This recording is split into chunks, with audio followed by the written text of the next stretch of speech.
You the cold stone Corey, kneeling under a young monk in 1347 doors of a monastery at 3 in the morning.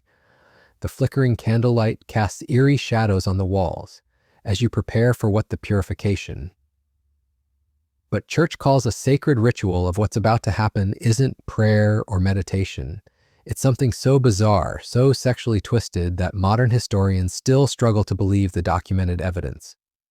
You're about to participate in practices that the medieval church not only sanctioned, but actively encouraged as pathways to divine enlightenment. Before diving into these forgotten rituals of medieval Christianity, if you enjoy learning about the hidden truths of history, consider hitting that like button and subscribing for more content like this. And please comment below to let me know where you're listening from. I find it incredible that we're exploring these ancient stories together from different parts of the world, connected across time and space by already about the past shared curios. What you're about to discover isn't just another tale of religious hypocrisy. This is the story of how the most powerful institution in medieval Europe developed sexual practices so extreme, so psychologically damaging, that they make modern scandals look tame by comparison. These weren't isolated incidents or the actions of rogue clergy. These were systematic, documented practices that shaped the intimate lives of millions across centuries. The medieval church didn't just control what people believed about God, it controlled what they did in their bedrooms, how they thought about their bodies, and what they considered sacred versus sinful. But that the control itself, most shocking part isn't. It's how the church used sexual manipulation as a tool of spiritual authority, creating practices that were simultaneously celebrated as holy and devastating to human psychology. Let's start with something that sounds almost innocent compared to what's coming: the ritual of nocturnal emissions monitoring. In monasteries across Europe, young monks were required to report their wet dreams to senior clergy in explicit detail. This wasn't casual confession. These were formal interrogations conducted in private chambers, where teenage boys had to describe their most intimate experiences to older men who claim the church had to be evaluating their spiritual purity. They developed elaborate classification systems for different types of sexual dreams between dreams involving known. They distinguish individuals versus strangers, dreams featuring members of the same sex versus the opposite sex, and dreams where the dreamer was active versus passive. Each category carried different spiritual implications of penance, but here and required different forms is what makes it truly disturbing. The senior monks conducting these interviews were trained to ask increasingly graphic questions, supposedly to determine the exact nature of the spiritual that these sessions could corruption. Contemporary manuscripts reveal young monks would last for hours, questioned about specific positions, sensations, and even the physical responses their bodies had during sleep. The interrogating clergy claimed they needed these details to prescribe appropriate spiritual remedies. But records from monastery infirmaries tell a different story. They document an epidemic of psychological distress among young monks subjected to these examinations, including what medieval physicians called melancholic madness and self-destructive behaviors. The church justified this practice through twisted theology that claimed sexual dreams were windows into the soul's deepest corruption. They taught that analyzing these dreams could reveal which demons were tempting specific individuals and what spiritual weaknesses needed correction. But the real purpose becomes clear when you examine who was asking the questions and what happened to the information afterward. Senior clergy maintained detailed written records of these intimate confessions, creating what were essentially sexual dossiers on every monk under their authority. These records were used to determine promotions, assignments, and punishments within the monastery hierarchy. Young monks quickly learned that admitting to certain types of dreams could end their religious careers, while claiming others might advance their positions where intimate confession became a tool. This created an environment of institutional manipulation. But just the beginning of the nocturnal emissions monitoring was the church's sexual control mechanisms. What happened to nuns was ference across medieval Europe, the worst. In Conv Church implemented a practice called spiritual marriage ceremonies, where young women were literally wed to Christ in rituals that included disturbing sexual elements. These weren't symbolic ceremonies, they were elaborate examinations.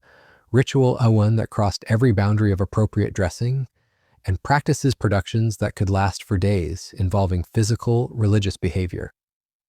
The church claimed these rituals were necessary to prepare women for their spiritual union with the divine, but contemporary marriage ceremonies began with what the church called P accounts reveal something far more sinister.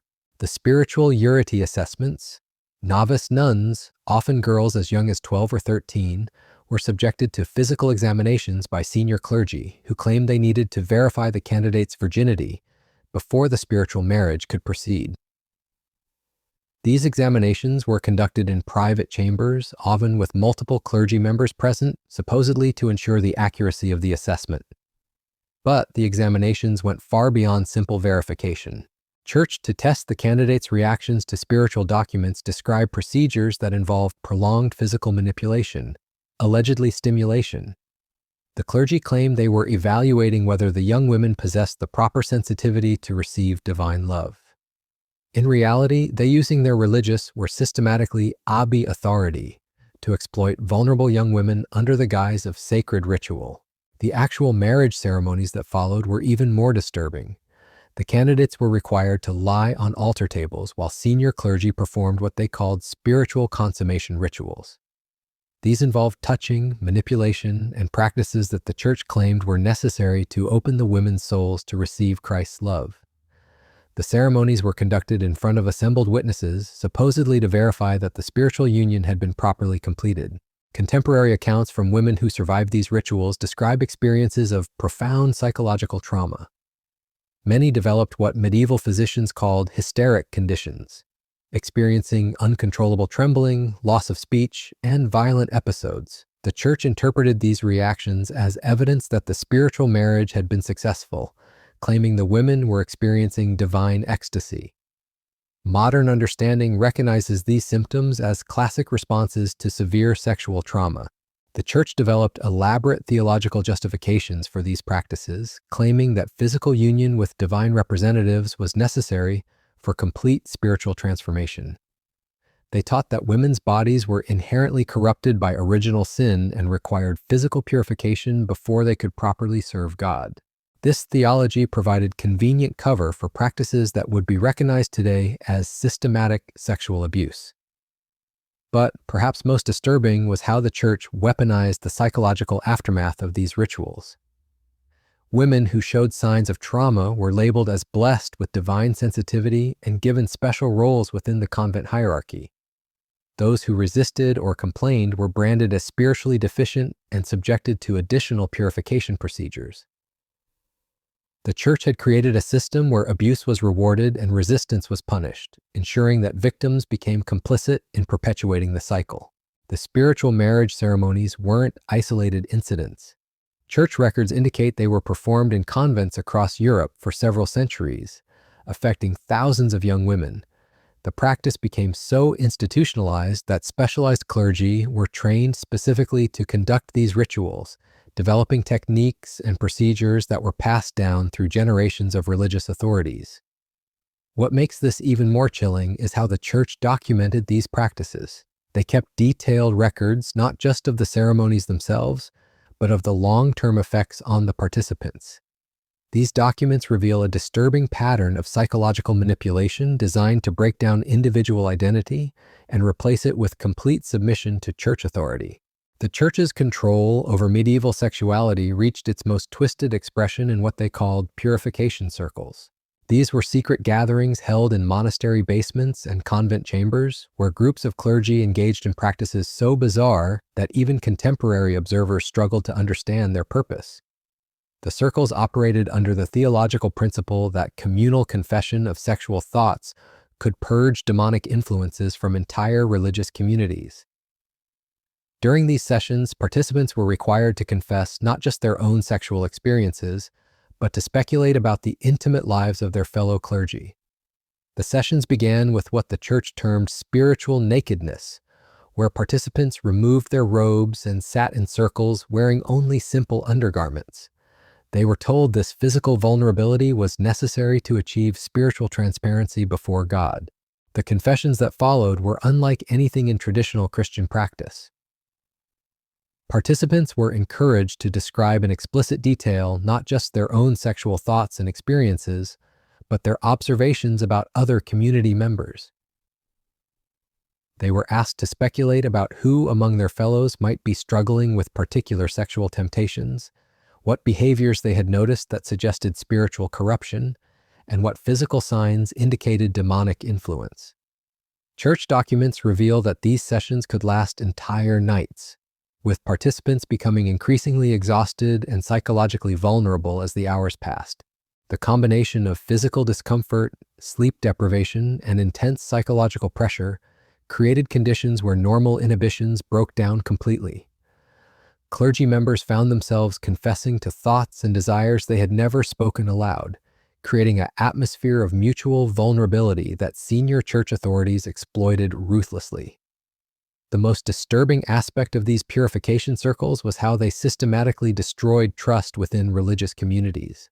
Participants were encouraged to report on each other's behavior, creating networks of surveillance that extended into the most private moments of monastic life.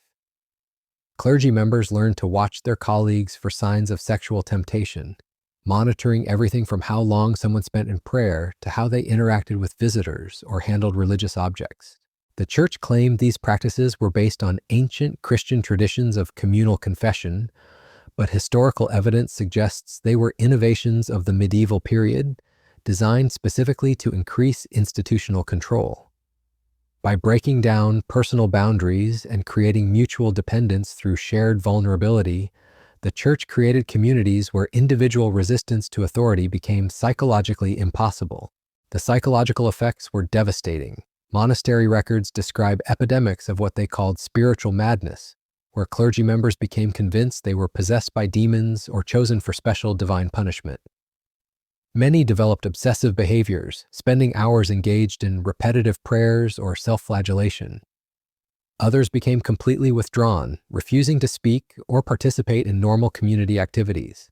But the church interpreted these symptoms as evidence that their purification methods were working. They taught that psychological distress was a necessary part of spiritual cleansing, claiming that demons fought hardest when they were being expelled from human souls. This theological framework provided justification for continuing practices that were clearly causing severe psychological harm to participants. The purification circles also served as recruitment mechanisms for more extreme practices. Church authorities identified individuals who showed particular vulnerability during these sessions, marking them for participation in what they called advanced spiritual disciplines. These disciplines involved increasingly bizarre sexual practices that the church claimed were necessary for achieving the highest levels of religious enlightenment. One such practice involved what the church termed divine marriage preparation. Selected clergy members, both male and female, were subjected to months of specialized training designed to prepare them for mystical union with divine forces. This training involved gradual exposure to increasingly intense physical and psychological experiences, supposedly to strengthen their spiritual resilience. The preparation began with extended periods of isolation, where candidates were kept in small chambers with minimal food and water. During these isolation periods, they were visited regularly by senior clergy who conducted what they called spiritual examinations. These examinations involved physical manipulation combined with intense theological questioning, designed to break down the candidate's sense of individual identity. As the preparation progressed, candidates were introduced to increasingly extreme physical practices. They were taught that their bodies were vessels for divine energy that needed to be properly conditioned to receive spiritual forces. This conditioning involved practices that the church claimed were based on ancient mystical traditions, but which resembled nothing in legitimate Christian history. These forgotten chapters of medieval history reveal how absolute religious authority, when combined with sexual manipulation, created systems of control that destroyed countless lives across centuries. The monks forced to confess their dreams, the young women subjected to spiritual marriages, and the clergy trapped in purification circles were all victims of an institution that weaponized human sexuality to maintain power. Their stories remind us that the most dangerous abuses often hide behind claims of sacred purpose, and that questioning authority, no matter how holy it claims to be, remains essential for protecting human dignity and freedom.